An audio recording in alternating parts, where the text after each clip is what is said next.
Welcome back to another exciting episode of The Blonde in Front of Fear talks about a horror movie, something we haven't had a chance to do a lot this year because of zombie outbreak, pandemic, COVID-19, and all that good stuff. But there's been some great horror movies that have come out directly to streaming.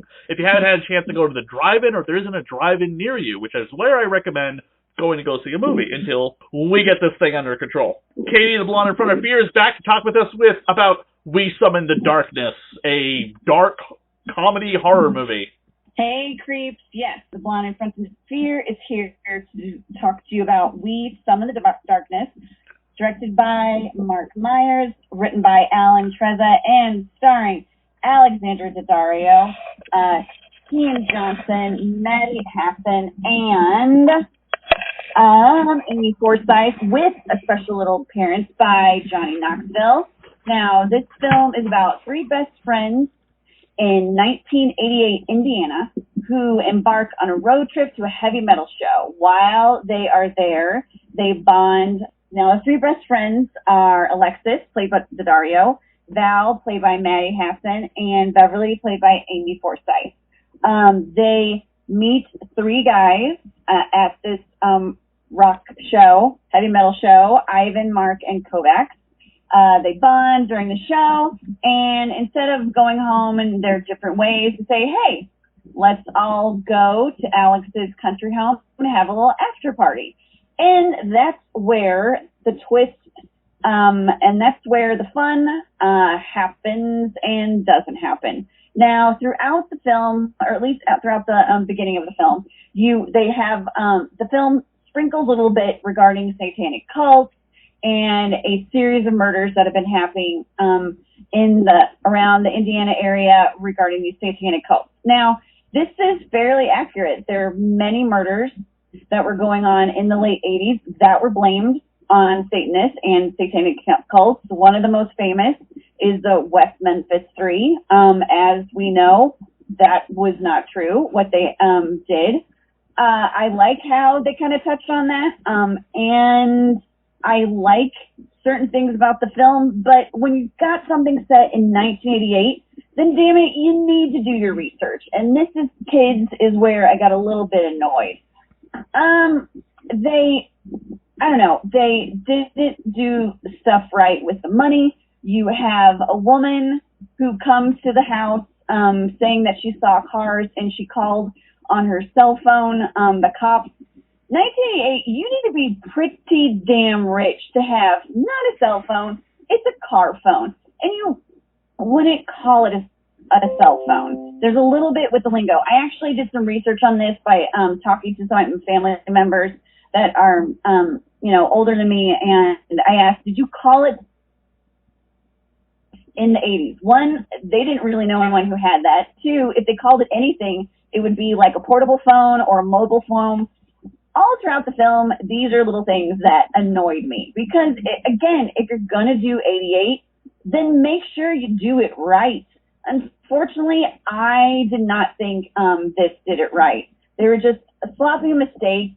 I really wish they would have utilized more of the special effects, like the practical effects on some people and some instances. One thing I did like, though, was the performance of Maddie Hassan as Val. I thought she was fantastic. I loved seeing her on screen.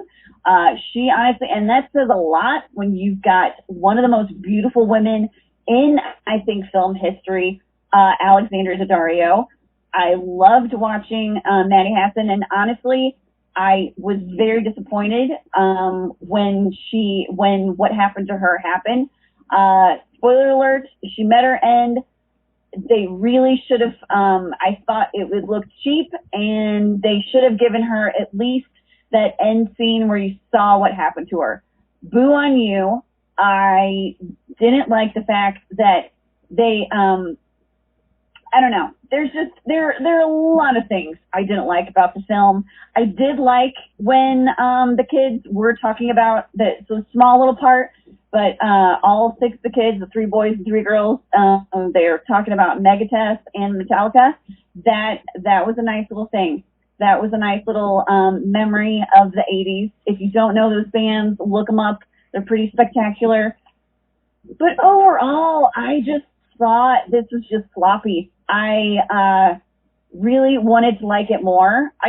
Okay, there's one thing I did like. I did like the house and the aesthetic of the house and everything in it.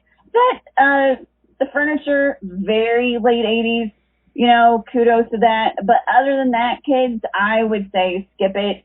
I like the idea. I like the people that starred in it. I really wish they would have done a better job. But, you know, when someone, they're having a section of the news saying that someone committed suicide when they got run over by a car, kids, you're going to have to tell me how you commit suicide by getting, like, dragged by a car. Is it called, do you purposely just get run over? I would think the person who is driving the car would be killing you, but apparently for Indiana news, that's called a suicide. I say skip it. It's on Netflix. Chris, I know you have a different theory on this, so why don't you tell me what you think? I enjoyed the film overall. I mean, there are some parts in it that aren't the best, but overall, I thought the flow of the movie was really great. I was expecting more of a metal feel to it, because when they go to a heavy metal concert, I was just expecting this, I don't know, Todd in the Book of Pure Evil with metal music throughout the film. So that was kind of a letdown for me. But I thought the girls were wickedly evil in their own way. And in a genre of horror, we still don't have this like large glutton of female bad guys. It's still mostly male bad guys. But this was like an all-girl team. 2 out of the 3 of them really want to do it. The third one doesn't quite want to.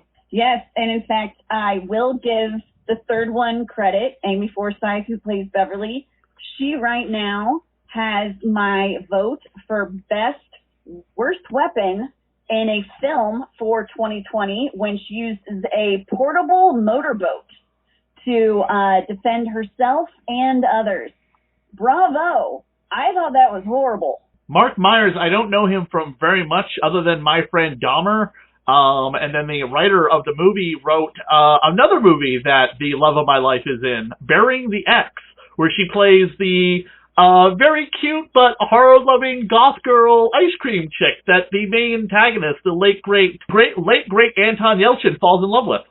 That's him. Yes, that movie is better than this movie. So if you want a comparison, I would watch Burying the Ex, especially if you ever dated an ex that was, always forcing their agenda on you, uptight, telling you what to do, making you feel bad because you eat meat and aren't as PC as them. Great segue for the next review that will be popping up next week that Katie and I talk about. If you'd like to check out the rest of Katie's reviews here on the Radio of Horror YouTube channel, please do. As she says, it is available on Netflix. Please check it out. Make your own opinion about it. It's kind of a mixed bag for me, but I enjoyed it. Katie didn't enjoy it as much. Don't forget you can find us. You can find us on our individual Facebook at Radio of Horror, and Katie at theblondeinfront.com on Instagram, Facebook, and soon to be on Curdle TV with my live streaming show. So check it out.